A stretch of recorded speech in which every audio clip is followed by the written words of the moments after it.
નમો જીણાણમ. પદ્મપ્રભુ ભગવાનની જય.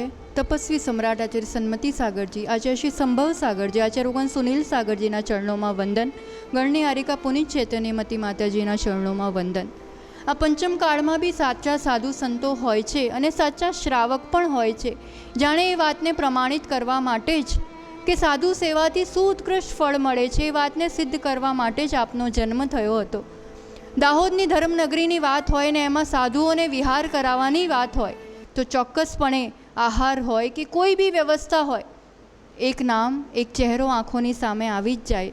તન મન ધનથી સમસ્ત જીવન જેને સાધુ સેવામાં સમર્પિત કર્યું, જ્યાં કોઈ ના પહોંચી શકે અને જરૂર હોય તો ત્યાં સુશ્રાવક હિતેશ સરૈયા હોય જ હોય. એમના જીવનમાં આચાર્ય ભગવાન સંભવ સાગરજી, આરિકા માતાજી, પુનિત ચૈતન્યમતી માતાજીનો આશીર્વાદ તો રહ્યો જ, પણ આપનું વિશેષ સમર્પણ આચાર્ય ભગવાન સુનિલ સાગરજી માટે પણ રહ્યું.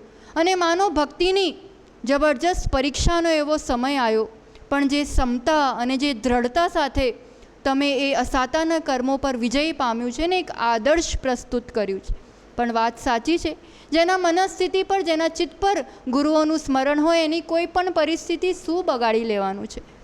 હવે આત્મનું હિત જ ઈષ્ટ બની ગયું. શું નિર્મલ પરિણામ રહ્યા હશે, કેટલું જન્મોનું પુણ્ય હશે, શું પુરુષાર્થ રહ્યો હશે. એક તો સિદ્ધોની ભૂમિ સમ્મેત શિખરજી, મહાન આચાર્યોનું, આટલા મુનિઓનું ચતુર્વિધ સંઘનું સાનિધ્ય, એમાં આ કમજોર તનને ના જોઈને એક મજબૂત મન સાથે સર્વસ્વ ત્યાગ કરીને દિગંબરી દીક્ષા મુનિશ્રી સિદ્ધ સાગરની પર્યાય અને અત્યંત સાક્ષી ભાવે ઉત્કૃષ્ટ સમાધિ સાધીને આ અવિનાશી આત્માએ ઉર્ધ્વ ગમન કર્યું, દેહનું પરિવર્તન કર્યું. ધન્ય ધન્ય છે, અનંત નમોસ્તુ છે આપના ચરણોમાં. આપે તો આ પર્યાય સિદ્ધ કરી લીધી અને શીઘ્ર તમે સિદ્ધ અવસ્થાને પ્રાપ્ત થશો જ. અને અહીંયા સમસ્ત સરૈયા પરિવારને ધર્મવૃદ્ધિ આશીર્વાદ, સમસ્ત સન્મતિ ગ્રુપ, સમસ્ત દિગંબર જૈન સમાજ, બધાને જ ધર્મવૃદ્ધિ આશીર્વાદ. તે આંખો બંધ કરીને નથી ગયા, તે આપણા બધાની અંતરચક્ષુ ખોલીને ગયા છે. જ્યાં સંયોગ હોય ત્યાં વિયોગ હોય જ છે, જ્યાં આગમન હોય ત્યાં ગમન હોય જ, પણ વિરલા હોય છે જે હંમેશા વિહાર કરાવવાવાળા આ રીતે વિહાર અને ગમન કરીને જાય.